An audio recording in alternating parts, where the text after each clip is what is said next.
ब्रिटिशांच्या गुलामीचे साखळ दंड तोडून स्वतंत्र होण्यास सज्ज भारत मातेच्या मानेवर तलवारीचा वार करून धडापासून मान वेगळी केली गेली। स्वतंत्र भारताचा रक्तरंजित इतिहास म्हणजेच 1947 ची फाळणी। एकीकडे भारतीय राजकीय नेते माउंटबेटन सोबत भारताचे तुकडे कसे करता येतील याचा चर्चेमध्ये गुंतले होते, तर दुसरीकडे फाळणीच्या तलवारीने जमिनी आधी माणुसकीची फाळणी केली होती। देशाचा कत्तलखाना झाला होता। महिलांवर अत्याचार करून हत्या केल्या जात होत्या। सामान्य माणसांच्या घरांची राख रांगोळी होत होती। स्वतंत्र भारताचे भविष्य रस्त्यावर पोरका होऊन मायबाप शोधत होतं।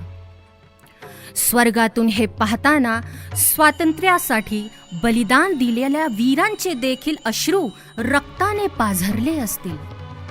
त्यांचं स्वप्नच मुळी होतं अखंड भारताचं, पण त्या स्वप्नाचे देखील तुकडे करण्यात आले।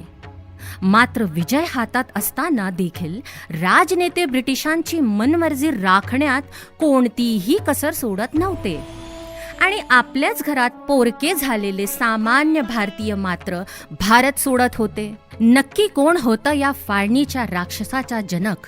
यासारख्या प्रश्नांची उत्तर शोधण्याचा प्रयत्न करत आपल्यासाठी घेऊन आलो आहे हा खास शो 1947 फाळणी। रक्तरंजित इतिहासाची पाळंमुळं खणून काढणारा हा शो नक्की ऐका।